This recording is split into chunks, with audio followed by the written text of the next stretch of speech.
प्रभु यीशु मसीह के मधुर नाम में एक बार फिर से आप सबों को जय मसीह की। और प्रभु ने एक बार फिर से रविवार के इस प्रातःकालीन समय में हम चाहे किसी भी जगह पर क्यों ना हो,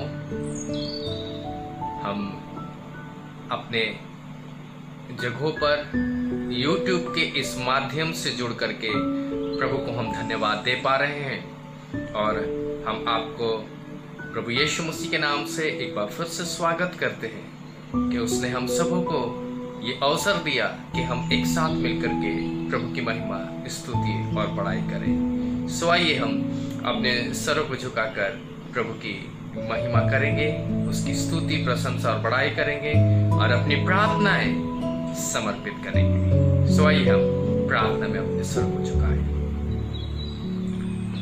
thank you lord, hallelujah, thank you Jesus, धन्यवाद यीशु, हालेलुया, हालेलुया, हालेलुया, हालेलुया। पिता परमेश्वर, इस सुबह के समय प्रभु हम आपको धन्यवाद देते हुए आपके पास आते हैं। हम धन्यवाद करते हैं मेरे प्रभु कि आपने एक बार फिर से सुबह के समय हम सबों को जिंदा रखा है, केवल अपनी योजना, केवल अपने मकसद को पूरा करने के लिए। इसलिए पिता परमेश्वर, हमारा मन, हमारा हृदय आनंद से भरा है प्रभु। और हम जितने भी लोग आज तेरे सुसमाचार को सुनने के लिए, आपकी महिमा करने के लिए, आपकी बड़ाई करने के लिए, आपसे प्रार्थना और याचना करने के लिए एकत्रित हैं YouTube के इस माध्यम के जरिए प्रभु, पिता हम सबों को आशीषित कर, हम सबों को अपने अनुग्रह में लिए चल। पूरे सप्ताह प्रभु आपने हमें संभाला, हर बात में प्रभु आपने हमारी अगुवाई की, अच्छे अच्छे दानों से प्रभु हमें तृप्त किया, किसी प्रकार की हमें कोई घटी कमी नहीं होने दी। हमारे आने जाने, उठने बैठने, बोलने चालने, हर एक कार्य में प्रभु आपने हमारी सहायता की। और प्रभु हमें असहाय नहीं, बल्कि प्रभु आपके दूत हमारे साथ साथ बने रहे। पिता परमेश्वर, इस समय जबकि YouTube के माध्यम से हम जितने भी लोग एकत्रित हैं, हम उनको तेरे चरणों के अंदर लाते हैं प्रभु। पिता परमेश्वर, हम धन्यवाद करते हैं, चाहे हम किसी भी भाषा को समझने वाले, बोलने वाले क्यों ना हो, चाहे हम किसी भी रंग और रूप के क्यों ना हो, चाहे हमारी कद काठी कैसी भी क्यों ना हो, लेकिन प्रभु हमारा एक ही आस्था है, हमारा एक ही विश्वास है, और वह है प्रभु यीशु मसीह। परमेश्वर, हम प्रभु यीशु मसीह के नाम से आज की आराधना को आपको समर्पित करते हैं। प्रभु दया से सुनिए और स्वर्ग राज में ग्रहण करिए। जीवित सामर्थ्य प्रभु यीशु मसीह के नाम से इस विनती को मांगते हैं, दया से सुने और स्वर्ग राज में ग्रहण करें। आमीन और आमीन। हमारे जीवित सामर्थ्य प्रभु यीशु मसीह के नाम से एक बार फिर से हम आपका स्वागत करते हैं। और प्रभु ने हम सबों को यह अवसर दिया है कि हम उस जीवित सामर्थ्य प्रभु यीशु मसीह के नाम से एक मधुर वचन रूपी गीत को हम लोग गाएं। और जैसा कि आपको ज्ञात है, जैसा आपको मालूम है कि प्रभु की आशीष कितनी हमारे ऊपर है, सो आइए उस भजन को गाएंगे। गिन गिन कर स्तुति करूं बेशुमार तेरे दानों के। सो इस गीत को गाते हुए हम प्रभु की महिमा करेंगे।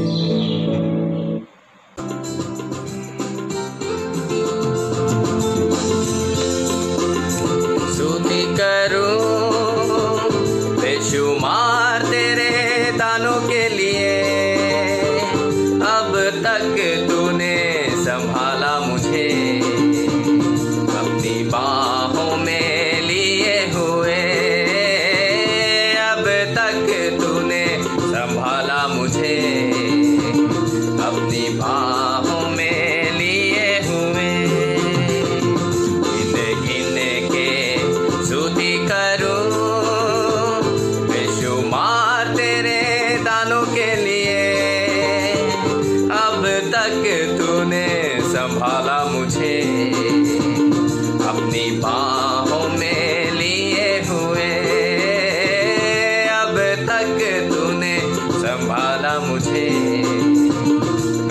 बाहों में लिए हुए।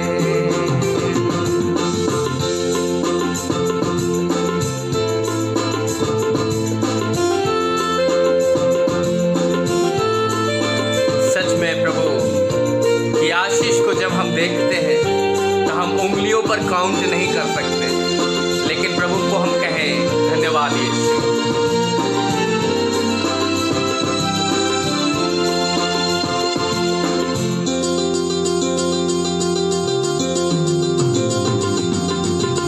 तेरे शत्रु का निशाना तुझ पर होगा ना सफल, तेरे शत्रु का निशाना तुझ पर होगा ना सफल। अपनी आँखों की पुतली जैसे वो रखेगा तुझे हर पल, अपनी आँखों की पुतली जैसे वो रखेगा तुझे हर पल। गिन गिन के स्तुति करो बेशुमार तेरे दानों के लिए, अब तक तूने संभाला मुझे अपनी बाहों में लिए हुए, अब तक तूने संभाला मुझे अपनी बाहों में लिए हुए। गिन गिन के स्तुति करो। Hallelujah, thank you lord. सच में प्रभु हमें संभालता है, अपनी आशीषों से हमें भर कर रखता है, बस हृदय से उसे धन्यवाद करना है। आंधियां बन के आए जिंदगी के फिकर, आंधियां बन के आए जिंदगी के फिकर, कौन है तेरा खेवनहारा, है भरोसा तेरा किधर, कौन है तेरा खेवनहारा, है भरोसा तेरा किधर।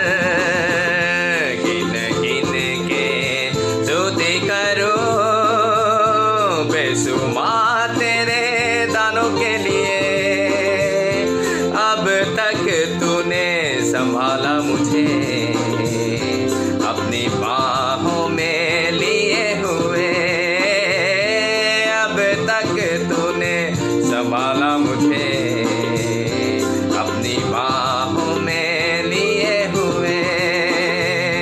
गिन गिन के स्तुति करो। हाँ मेरे अजीजों, परिस्थितियां कुछ भी हो, परिस्थितियां कैसी भी क्यों ना आ जाए, लेकिन हमारा परमेश्वर हमारे साथ होता है। चाहे आंधी हो, चाहे तूफान हो, चाहे हम बीमार हो, चाहे हम चिंताओं में हो, चाहे जैसी भी अवस्था में हो, परमेश्वर हमारे साथ है। परमेश्वर अपनी अगुवाई में हमें बनाए रखता है। सो आइए इन्हीं विचारों को अपने जहन में रखते हुए उस परमेश्वर के नजदीक हम पहुंचे और एक बार फिर से हम उस महान प्रभु को धन्यवाद दें जिसने आज का दिन हमारे जीवन के अंदर जोड़ा है। सो थोड़े समय के लिए हम प्रभु के वचन की तरफ आपका ध्यान केंद्रित करना चाहते हैं। प्रभु ने आज के दिन फिर से हमें अवसर दिया है कि हम उसके मधुर कलाम को सुने, मधुर कलाम में हम डूब जाएं। मैंने कुछ इस प्रकार से पिछले रविवार बातचीत की थी। भजन संहिता किताब उसके पहले अध्याय को मैंने आपके साथ बांटा था और कहा था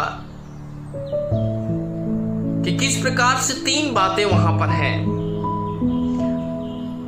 लेकिन उन 3 बातों के अलावा आज मैं आपसे परमेश्वर के वचन को थोड़ा सा सहज करते हुए या सहजतापूर्ण मैं बताने का प्रयास करूंगा कि किस प्रकार से परमेश्वर का जो वचन है वो हमें इंस्पायर करता है, वो हमें मोटिवेट करता है, वो हमें दिशा की तरफ ले जाने के लिए हमें तैयार करता है, हमें बताने का प्रयत्न करता है कि एक मानवीय जीवन कैसा होना चाहिए, या परमेश्वर की इच्छा कैसी होनी चाहिए, या परमेश्वर के लिए हमारा जो धारणा है वो धारणा कैसी होनी चाहिए। और पिछले कई महीनों से, मुझे लगता है लॉकडाउन शुरू होने के एक हफ्ता बाद से, मैं लगातार परमेश्वर के वचन को आपके साथ YouTube के माध्यम से बांट रहा हूं। और मैं आज आपको फिर से उन परिस्थितियों के अंदर ले जाना चाहता हूं जहां की यूहन्ना की किताब उसके 15वें अध्याय और दूसरे पद में, पहले और दूसरे पद को पढ़े तो वहां पर लिखा है कि सच्ची दाखलता मैं हूं और मेरा पिता किसान है, और जो डाली मुझ में है और नहीं फलती उसे वो काट डालता है, और जो फलती है उसे वो छांटता और काटता है। और इन्हीं बातों को मैं आपके साथ बांटते हुए आगे बढ़ा था।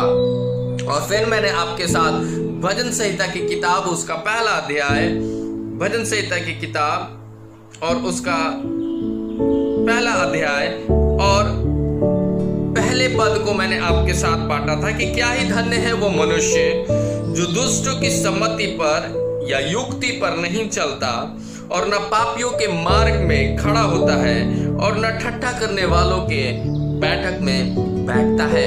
लेकिन मेरे अजीजों, ये परिस्थितियां ही क्यों उत्पन्न हो कि हम मनुष्य होने के नाते या परमेश्वर की रचना होने के नाते एक स्वतंत्र विचारधारा को जब परमेश्वर ने हमें सौंपा और शैतान ने हमें उस स्वतंत्र इच्छा के तहत बरगलाया, हमारे आदि माता पिता को जो आदम और हवा के रूप में हम बाइबल के अंदर पढ़ते हैं या जिनको हम जानते हैं बचपन से, उस बरगलाहट के कारण अपने पवित्र अस्तित्व को जब उन्होंने उस फल के द्वारा त्याग दिया, तब ये परिस्थिति उत्पन्न हुई कि मनुष्य कई चीजों को अपने जीवन में घटित होते हुए देखता है। मैं थोड़ा सा कुछ सिलसिलेवार आपको बताने का प्रयत्न करूंगा। पहली बात जो प्रभु के वचन से मैं आपको बताना चाहता हूं वो इस प्रकार से है। अगर आप नीति वचन की किताब उसके 3 अध्याय और उसके 5वें पद को पढ़ें, नीति वचन की किताब उसका 3 अध्याय और उसका 5वां पद, जहां पर लिखा है तू संपूर्ण हृदय से यहोवा पर भरोसा रखना और अपने समझ का सहारा ना लेना। संपूर्ण भरोसा किस पर? परमेश्वर पर। तू संपूर्ण हृदय से यहोवा पर भरोसा रखना, परमेश्वर पर भरोसा रखना और अपनी समझ का सहारा ना लेना। लेकिन हम या हमारा जो व्यक्तित्व है, मनुष्य मानवीय व्यक्तित्व है, वो इसके ठीक उल्टा है। और ऐसा इसलिए है क्योंकि हमें एक स्वतंत्र इच्छा दी गई है, और स्वतंत्र इच्छा के तहत हम भला और बुरा का चुनाव कर सकते हैं। जैसा कि अदन की बारी में आपने देखा है, आपने सुना है, आपने समझा है। मैंने देखा इसलिए कहा क्योंकि बहुत सारी ऐसी मूवी बनाई गई है, फिल्में बनाई गई है जहां की लूसीफर या शैतान के द्वारा हवा को बहकाया जाता है, जिसका चित्रण किया गया है। या कई पोर्ट्रेट आपने देखा है, कई तस्वीर आपने देखी है जिसमें कि आदम और हवा और फल और शैतान का चित्रण किया हुआ होता है। इसलिए मैंने इस बात को देखे के रूप में शब्द का प्रयोग किया। बहरहाल ये एक इमेजिनेशन है, ये एक सोच है कि ऐसा हुआ होगा, लेकिन बाइबल कहती है कि हवा को शैतान ने उस फल के प्रति इतना प्रलोभन दिया, इतनी बातें कही, जिससे कि हवा उस फल के प्रति आकर्षित हो गई। और इस प्रकार से न केवल वो आकर्षित हुई, बल्कि उस लिखा है वचन में, न केवल उसने खाया बल्कि उसने हवा को भी खिलाया। और जैसे ही उन दोनों ने खाया, उसने अपने आप को नंगा पाया। यानी कि पवित्रता में वो इस बात का एहसास उनके जीवन में नहीं था कि वो नंगे हैं। इसका मतलब कि जैसे ही उनकी पवित्रता खत्म हुई, उनके जीवन में 3 बातें चली आई। और 3 बातें क्या हुई? पहली बात, उनको नंगापन महसूस हुआ, जिसको कि वो ढांकने का प्रयत्न करने लगे, यानी कि वस्त्र उनकी आवश्यकता हो गई। दूसरी, जब परमेश्वर ने देखा कि आदम और हवा ने पाप किया है, उन्हें अदन की बारी से निकाल दिया और उनको ये कहा कि तू पसीने की रोटी खाएगा, यानी कि परिश्रम करेगा पेट भरने के लिए। अर्थात उसके सामने दूसरी जो परिस्थिति उत्पन्न हुई वो थी भोजन। और तीसरी चीज थी उनको ठौर, उनका रहने का स्थान। मेरे अजीजों, इन तीनों परिस्थितियों के अलावा और भी कई समस्याएं धीरे धीरे मनुष्य के जीवन में जुड़ती चली गई। बीमारियां आई, विपत्तियां आई और मृत्यु आई, और कई बातें हम परमेश्वर के वचन से जानते हैं या हमको समझ है या ज्ञान है। लेकिन हम मनुष्य काया में होने के कारण, या मनुष्य जो हमारी काया या हमारा जो अस्तित्व जो हमारा है वो कमजोर है। इसलिए कमजोर है क्योंकि हमने पाप को एक्सेप्ट किया, पाप को अपनाया और हम कमजोर हो गए। और इस कमजोर काया के अंदर हमारा जो विचार है, हमारा जो सोच है, हमारी जो धारणा है वो संसारिक है।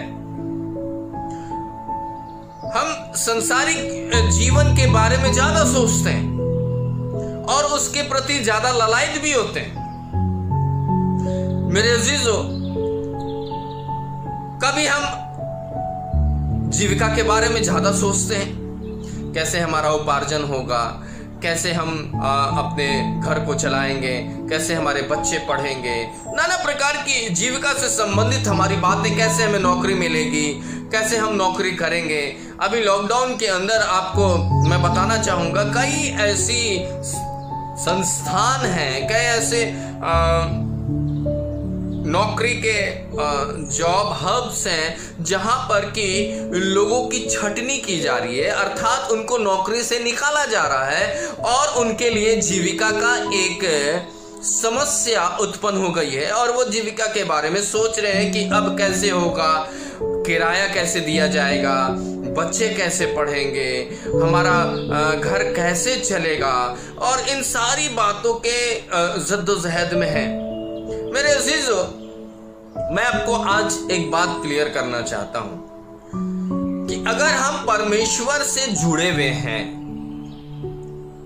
और हम ऐसी डाली हैं जो कि प्रभु यीशु मसीह से जुड़ करके फलवंत होने के लिए तैयार है, तो वो परमेश्वर और प्रभु यीशु मसीह और पवित्र आत्मा की संगति में ऐसी सारी परिस्थिति जहां की वो डाली जो प्रभु में नहीं लगी हुई है या प्रभु में लगी हुई भी है लेकिन उसमें फल नहीं है, वो इन सारी बातों को सोचेगी।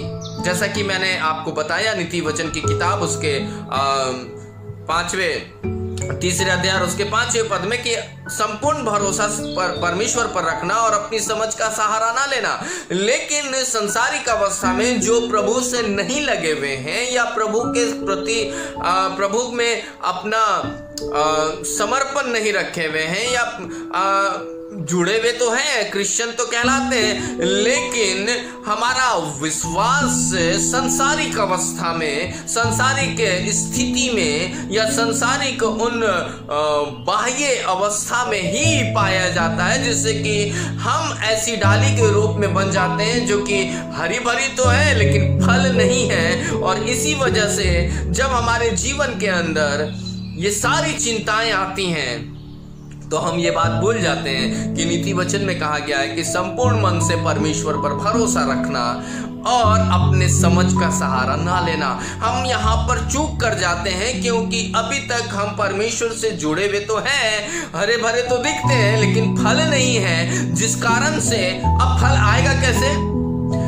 फल आएगा कैसे? अब फल आने का मतलब यह है कि जब हम प्रभु पर विश्वास करते हैं या प्रभु पर हमारा आस्था है या प्रभु से हमारी संगति है और हम सच्चे हृदय से प्रतिदिन अपने उद्धार के लिए परमेश्वर को धन्यवाद करते हैं, प्रतिदिन के जीवन के लिए धन्यवाद करते हैं और हमारी आत्मिक दशा परमेश्वर से एक ऐसे बंधन के रूप में जकड़ी हुई है जिसे कि कोई अलग नहीं कर सकता। और इसीलिए मत्ती किताब उसके 5वें अध्याय को अगर आप पढ़िए, जो कि पहाड़ी उपदेश है, वहां लिखा है, धन्य हो जो तुम धर्म के कारण सताए जाते हो, धन्य हो जो तुम धर्म के कारण सताए जाते हो, स्वर्ग में तुम्हारे लिए बहुत बड़ा प्रतिफल है। मेरे अजीजों, ये क्यों लिखा गया? इसलिए लिखा गया कि हम परमेश्वर जो किसान है और प्रभु यीशु मसीह जो दाखलता है, उस दाखलता से हमारा एक ऐसा अटूट संबंध है जिसको कि कोई नहीं मिटा सकता या कोई नहीं तोड़ सकता। उदाहरण के लिए अय्यूब को देख लीजिए। अय्यूब के जीवन में शैतान ने कितनी विपत्तियां लाई, कितनी भी परेशानी लाई, कितना उसे तबाह कर दिया, उसकी संपत्ति तबाह कर दी, उसके घर बार को उजाड़ दिया, उनके बाल बच्चों को मृत्यु से तहस नहस कर दिया और उसकी सारी संपत्ति लूट ली गई। और यहाँ तक कि उसकी पत्नी जो उसकी अपनी पत्नी थी, वो भी ड्योढ़ी पर खड़े होकर के अय्यूब जब राख पर बैठ करके अपने घोड़े को खुजली करता था, अपने घावों को, उस समय वो उसे श्राप देती थी कि अब भी तू अपने परमेश्वर को श्राप दे। और तब अय्यूब वैसे भी परिस्थिति में परमेश्वर को छोड़ता नहीं, बल्कि अपनी पत्नी को यही कहता है, जिसने मुझे दिया उसने ले लिया, तो मैं उससे क्यों विवाद करूं। मेरे अजीजों, ऐसी परिस्थिति के बारे में मैं आपसे बात कर रहा हूँ, ऐसी अवस्था के बारे में बातचीत कर रहा हूँ। हमारे पास परेशानियां आती हैं लेकिन अय्यूब की तरह नहीं, हमारी चीजें हमसे छीन ली जाती हैं लेकिन अय्यूब की तरह नहीं। हमारे बच्चे हमारे पास महफूज हैं, उनको छीना नहीं गया है। हमारे शरीर के अंदर बीमारियां निश्चित आती हैं, लेकिन ऐसी नहीं जो कि अय्यूब की तरह राख पर बैठकर खुजली मारते हुए होंगे। मेरे अजीजों, परमेश्वर का वचन कहता है कि मैं मनुष्य को सहने से बाहर कोई भी परीक्षा में नहीं पड़ने देता।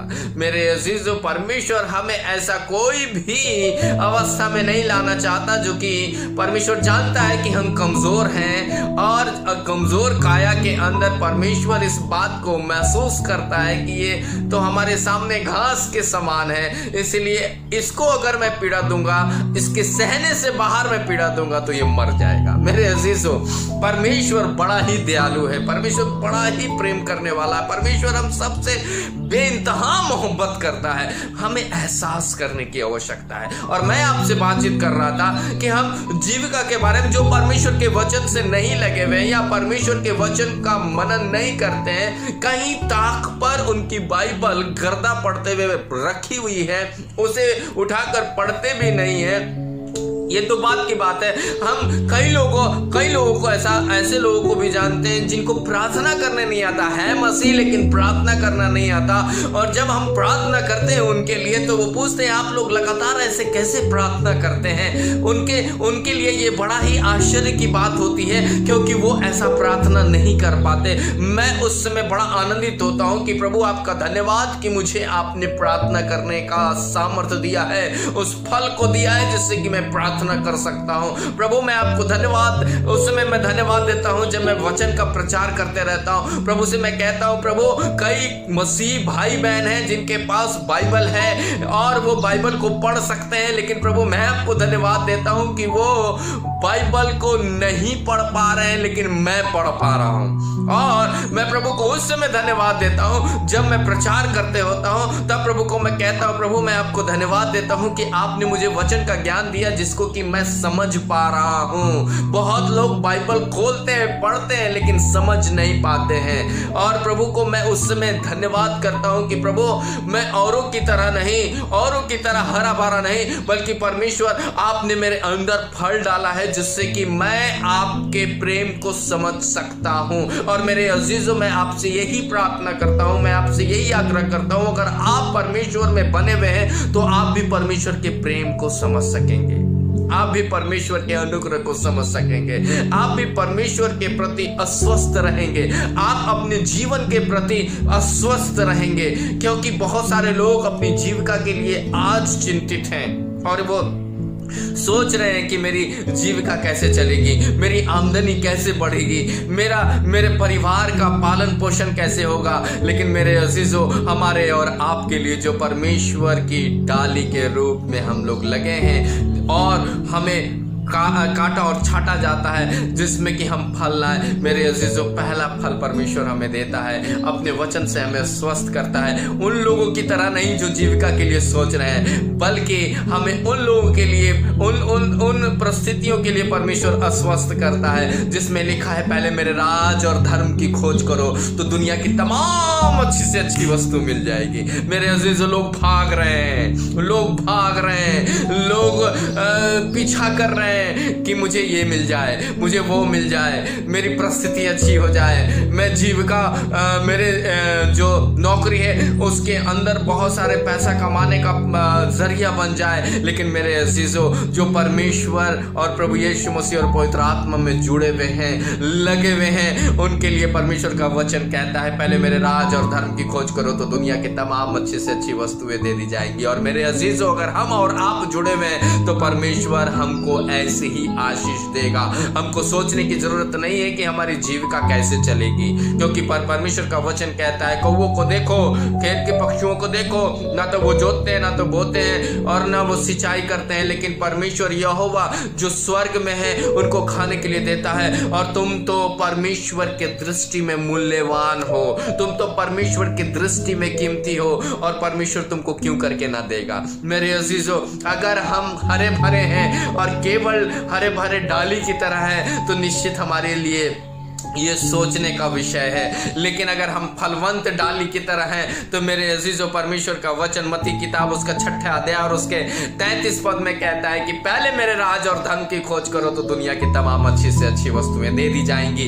अगर हम परमेश्वर से जुड़े हुए लोग हैं, पवित्र प्रभु यीशु मसीह के साथ हमारा संबंध है और पवित्र आत्मा हमारी अगुवाई करता है मेरे अजीजों, तो सबसे पहला हमारे जीवन के अंदर ये आश्वासन प्रभु की तरफ से मिलता है। जीविका के बारे में मत सोचो, क्योंकि जीविका का घमंड शैतान लेकर के आता है। मैं ऐसा नहीं कह रहा हूं कि रोजगार कमाना अच्छी बात नहीं है, व्यवसाय करना अच्छी बात नहीं है, कमाना अच्छी बात नहीं है, सब अच्छी बात है। लेकिन मेरे अजीजों अपने जीविका के प्रति चिंतित होने की बात नहीं है, क्योंकि प्रभु में हम लगे हैं और प्रभु यीशु मसीह ने अपने लहू से हमें खून खरीदा है और हमारा पवित्र आत्मा हमारे साथ हमारे सहयोग करने के लिए प्रभु यीशु मसीह ने दे रखा है। तो हम बड़े अस्वस्थ हैं, हमें जीविका के बारे में नहीं सोचना है, परमेश्वर हमारे लिए सब कुछ सफल करेगा, बशर्ते शर्त ये है कि पहले हम उसके राज और धर्म की खोज करें।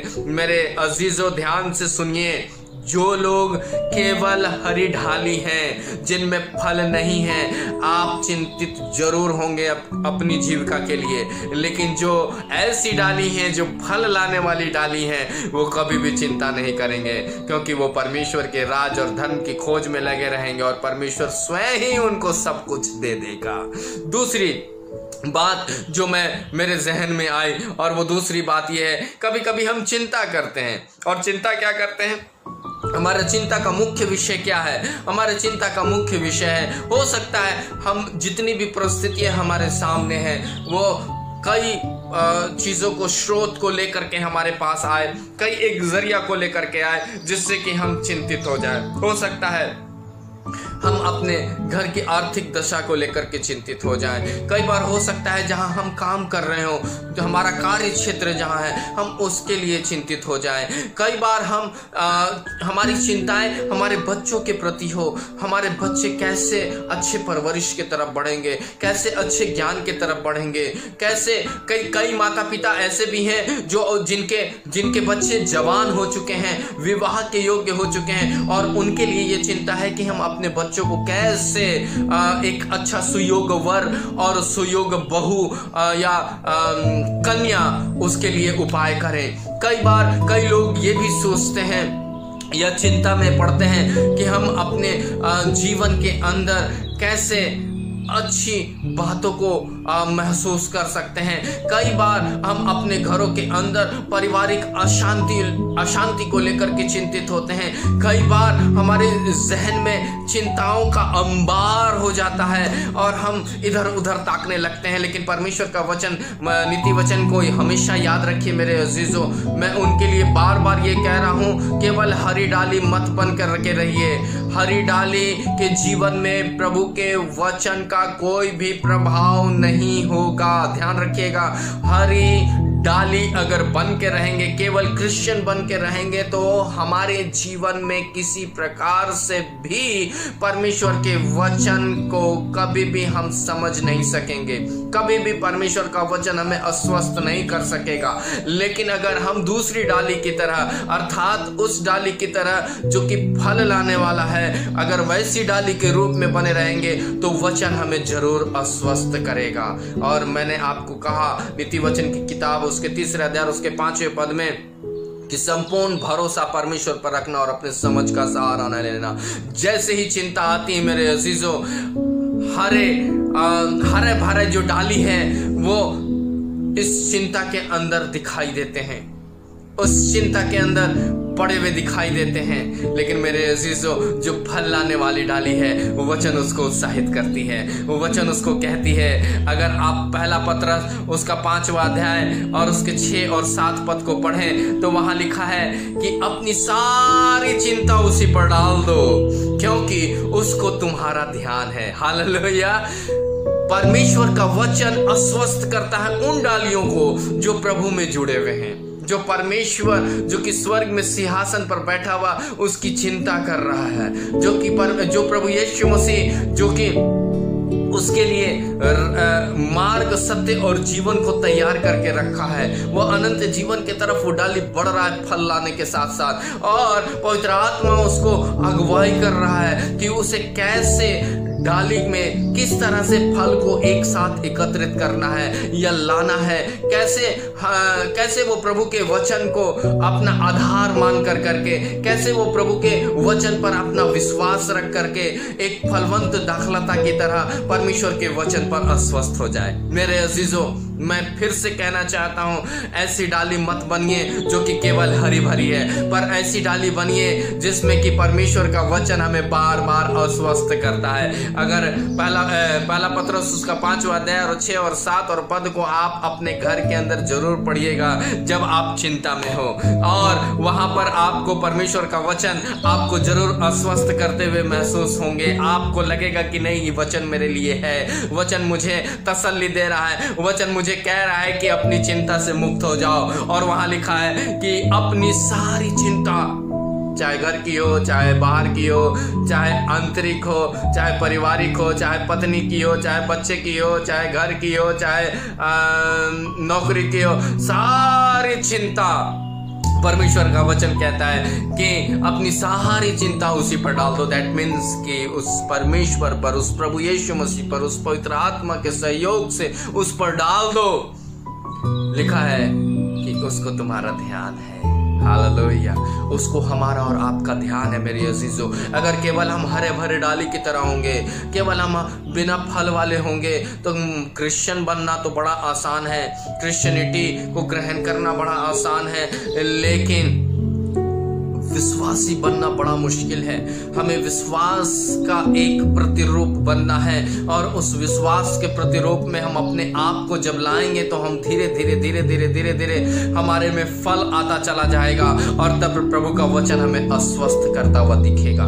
तीसरी बात क्या होती है? तीसरी बात होती है कि जब हम अपने कमजोर काया में होते हैं और केवल हरे भरे होते हैं, और हमारी हरी भरी अवस्था हमें केवल अस्वस्थ करती है कि नहीं, हम क्रिश्चियन हैं, हम क्रिस्तीय हैं, हम ईसाई हैं, हम प्रभु यीशु मसीह को जानते हैं, प्रभु यीशु मसीह के नाम से हम जानने वाले लोग कहलाते हैं। केवल इतना काफी नहीं है मेरे अजीजों, क्योंकि हम ऐसी डाली जो कि केवल हरी भरी है, उनके जीवन में एक तीसरी बात भी आती है जो कि दुनिया के तमाम उन लोगों के लिए आती है जो प्रभु यीशु मसीह और परमेश्वर और पवित्र आत्मा को नहीं जानते हैं। और वो तीसरी अवस्था है कि कभी हम अपनी बीमारी के लिए सोचते हैं। मेरे अजीजों, ऐसा नहीं है कि बीमार केवल और अन्य जाति के लोग बीमार पड़ते हैं, ऐसा नहीं है। हम सब कोई बीमार पड़ते हैं, और बीमारी एक अवस्था है जो मनुष्य के शरीर में आती है। लेकिन ये बीमारियां जो हैं, ये बीमार रूपी परिस्थितियां जो है, ये सबके लिए आती है, चाहे वो फल लाने वाला हो, चाहे वो हरी भरी हो, चाहे वो परमेश्वर को नहीं जानता हो, ये सबके लिए है। लेकिन जितना अस्वस्थ परमेश्वर के वचन के द्वारा वो डाली जो कि फल लाने वाली है, वो अस्वस्थ है केवल इसलिए क्योंकि परमेश्वर के वचन को वो जानता है। वो परमेश्वर के वचन पर विश्वास करता है और करती है। मैं दोनों के लिए कह रहा हूं, चाहे वो भाई हो, चाहे वो बहन हो, चाहे वो बेटा हो, चाहे वो बेटी हो, चाहे बुजुर्ग हो, चाहे वो अधेड़ हो। परमेश्वर के नजदीक या परमेश्वर के समीप रहने वाले हर उन लोगों को जो कि फलवंत दाखलता की तरह है, फलवंत डाली की तरह है, परमेश्वर उनको अपने वचन से आश्वस्त करता है। और परमेश्वर का वचन क्या आश्वस्त करता है? बाइबल में लिखा है यशायाह नबी की किताब उसका 53वें अध्याय और उसके 5वें पद में, और पहला पतरस उसका 2रा अध्याय और उसके 24 पद में, कि उसके कोड़े खाने से हम चंगे हुए, उसके कोड़े खाने से हम चंगे हुए, स्वस्थ हुए, भले चंगे हुए। परमेश्वर, मैं आपके लिए पढ़ दे रहा हूं, अगर मैं पढ़ूंगा तभी आपको बड़ा अच्छा लगेगा। यशायाह नबी की किताब उसका 53वां अध्याय और उसका 5वां पद। यशायाह नबी की किताब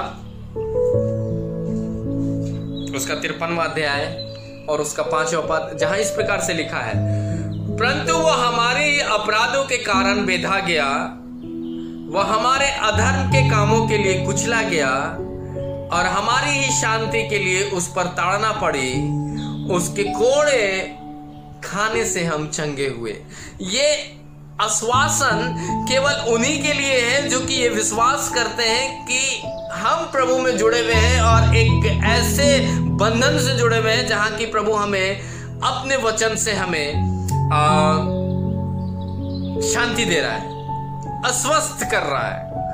लेकिन जो हरी भरी डाली है वो इससे अस्वस्थ नहीं होंगे, क्योंकि उनके सामने ये वचन आएगा लेकिन उसको समझ नहीं पाएंगे। क्यों? क्योंकि केवल वो हरे भरे हैं, उनके अंदर फल नहीं। और फल तभी, मेरे अजीजों, मैं बार बार बोल रहा हूं, फल तभी आएगा जब हम अपने आप को समर्पित करेंगे। आज दुनिया के अंदर बहुत सारे क्रिश्चियन मसीह भाई बहन हैं, लेकिन समर्पण की कमी है। हमारे अंदर विनम्रता की कमी है, और हम दूसरों से तुलना करते हैं, और ये सारी अवस्था जो है ना, हमें सच्ची दाखलता से अलग करती है। परमेश्वर ये नहीं कहता कि हमको तुलना करना है किसी से। परमेश्वर का वचन ये कभी नहीं सिखाता कि हमको दूसरे से कंपटीशन करना है, चाहे वो शारीरिक रूप हो या बौद्धिक रूप हो या धन के रूप में हो, किसी भी रूप में प्रभु ये कतई नहीं चाहता कि हम किसी को अपने से ज्यादा अपेक्षित महसूस करें या छोटा महसूस करें या मेरे सामने उसकी औकात क्या है ऐसा सोचें, कतई नहीं। और इसीलिए बाइबल इस बात को कहती है, या फिर आम सांसारिक बोलचाल में भी ये भाषा है कि जिस डाली में फल अधिक होता है वो डाली झुक जाती है। तो मेरे अजीजों, अगर डाली में फल है तो हम स्वतः ही झुक जाएंगे, नम्र हो जाएंगे, दीन हो जाएंगे। लेकिन केवल हरे भरे रहेंगे तो हमारी डाली झुकी हुई नहीं बल्कि बिल्कुल टाइट रहेगी। झुकना पसंद नहीं, झुकाने का प्रयत्न करिएगा भी तो वो टूट जाएगी, वो डाली टूट जाएगी, क्योंकि उसके अंदर फल नहीं है और लचीलापन नहीं आया। फल के भार के कारण लचीलापन आता है डाली के अंदर, ये जान लीजिएगा। फल के भार के कारण डाली में लचीलापन आता है, लेकिन जब फल ही नहीं होगा तो डाली में कोई लचीलापन नहीं होगा, वो खड़ा होगा, स्ट्रेट होगा। उसे आप झुकाने की कोशिश करिएगा तो वो टूट जाएगा। ठीक इसी प्रकार से मेरे अजीजों, जब हम प्रभु में हरे भरे नहीं है, केवल फल लाने वाले भी हैं, तो जान लीजिए कि परमेश्वर का वचन हमें आश्वस्त करता है कि उसके कोड़े खाने से हम चंगे हुए। पहला पतरस और उसका दूसरा अध्याय और उसका 24 पद क्या लिखता है, इसको देखिए। पहला पतरस उसका दूसरा अध्याय और उसका 24 पद, जहां लिखा है, उसने स्वयं अपने ही देह में क्रूस पर हमारे पापों को उठा लिया, जिससे हम पाप के लिए मरे और धार्मिकता के लिए जीवन व्यतीत करें, क्योंकि उसके घावों से तुम स्वस्थ हुए हो।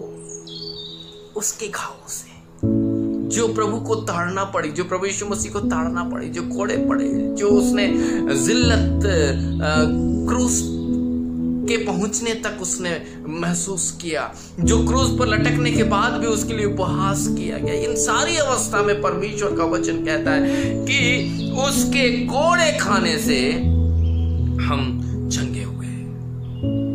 मेरे अजीजों, अगर हम केवल सांसारिक रूप से अपने समझ का सहारा लें तो ये जान लीजिए कि परमेश्वर का वचन कभी भी हमें अस्वस्थ नहीं करेगा।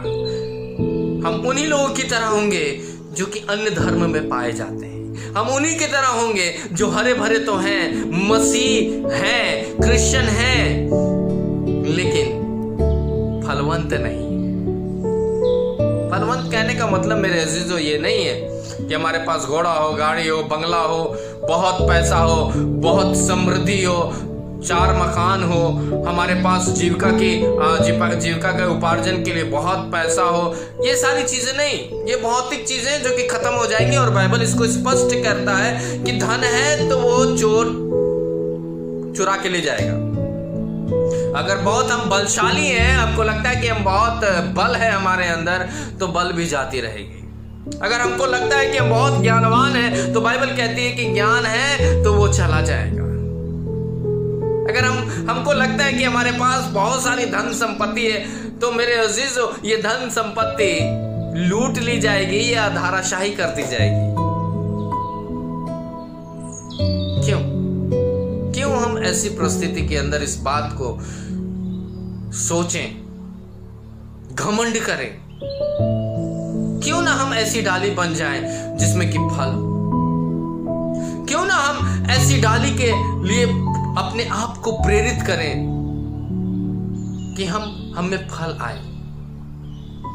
और मेरे अजीजों, मैं आपको ये कहना चाहता हूं कि जब आप प्रयास करिएगा कि हम ऐसी डाली नहीं जो कि हरी भरी हो, बल्कि ऐसी डाली जो कि फल लाने वाली भी हो, निश्चित जान लीजिए परमेश्वर का वचन हमें आश्वस्त करेगा। मेरे अजीजों, परमेश्वर का वचन उम्दा है, अस्वस्थ करने वाला है, दुनिया के वायदों के अनुसार नहीं है। आज मैं आपसे कुछ वायदा करूं और कल तोड़ भी सकता हूं। मैं किसी चीज के लिए आपको अस्वस्थ करूं और फिर मुकर भी सकता हूं। लेकिन ये बाइबल कल भी थी, आज भी है और युगानुयुग एक जैसा है।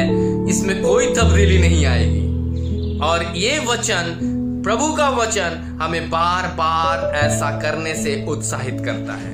हम डाली बन जाएं, परमेश्वर के लोग बन जाएं, फलवंत दाखलता बन जाएं, और तब प्रभु हमें बहुत आशीष देगा, अपने वचन से उत्साहित करेगा, अपने वचन में लिए चलेगा, हमें छोड़ेगा, त्यागेगा नहीं, बल्कि प्रतिपल प्रति क्षण हमें उत्साहित करेगा। आने वाले दिनों के अंदर, आने वाले रविवार के अंदर मैं थोड़ा सा और आपको आगे लेकर के चलूंगा।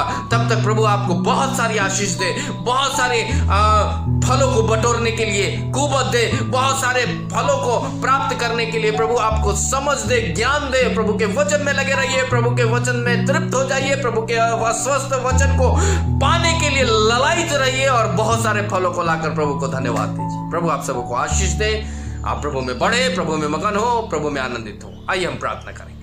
हमारे जीवित सामर्थ्य प्रभु, आपका धन्यवाद हो प्रभु कि आपने अपने वचन से प्रभु हमें उत्साहित किया, अपने वचन से प्रभु हमें तृप्त किया, अपने वचन से प्रभु हमें समझने का अवसर दिया। एक बार फिर से प्रभु, जितने लोगों ने आज के वचन को सुना है, समझा है, जाना है, प्रभु उनके लिए हम आपसे प्रार्थना करते हैं, अपने वचन से उन्हें तृप्त कर, अपने वचन से उन्हें ललित कर, अस्वस्थ कर प्रभु, क्योंकि पिता परमेश्वर हम केवल क्रिश्चियन मसीह बनकर नहीं, बल्कि पिता परमेश्वर हम एक विश्वासी बनकर के फल लाने वाले बने और तेरी डाली में जुड़ करके प्रभु उन वचनों को जो प्रभु हमारे लिए रखा गया है उनको पढ़ करके हम अस्वस्थ हों। और प्रभु जी हमारा हृदय आनंद से भर जाए। दुनिया की चिंता नहीं, बल्कि प्रभु हमें आपकी चिंता है। हम आपसे जुड़े, कैसे जुड़े रहें, इस बात की चिंता हमारे अंदर दे प्रभु। हम कैसे आप में फल लाने वाले बने, इस बात की चिंता हमें दे प्रभु जी। पिता परमेश्वर हम जानते हैं तू हमें छोड़ेगा नहीं, त्यागेगा नहीं, क्योंकि आपका वचन कहता है कि देखो दुनिया के अंत तक मैं तुम्हारे साथ हूं। धन्यवाद करते हैं प्रभु प्रार्थना सुनने के लिए। यीशु मसीह के नाम से इस विनती को मांगते हैं, दर्शन सुने और स्वर्ग राज्य में ग्रहण करें। आमीन। हे हमारे पिता, तू जो स्वर्ग में है, तेरा नाम पवित्र माना जाए, तेरा राज आवे, तेरी इच्छा जैसे स्वर्ग में पूरी होती है वैसे पृथ्वी पर भी हो। हमारे प्रतिदिन की रोटी आज हमें दे, और जैसे हमने अपराधियों को क्षमा किया है तो हमारे अपराधों को क्षमा कर। हमें परीक्षा में न डाल, बल्कि बुराई से बचा, क्योंकि राज, पराक्रम, महिमा युगानुयुग आपकी है। आमीन। हमारे प्रभु यीशु मसीह का प्रेम, अनुग्रह, दया और शांति हम प्रत्येक विश्वासी जनों पर, जब तक प्रभु यीशु मसीह ना आ जाए, युगानुयुग हम पर होती रहे। आमीन, आमीन और आमीन। सबको जय मसीह की। प्रभु आप सबको आशीष दे। फिर से हम अगले रविवार इसी तरह से जुड़ करके प्रभु की महिमा करेंगे। तब तक प्रभु आप सबको बहुत सारी आशीषें प्रदान करे।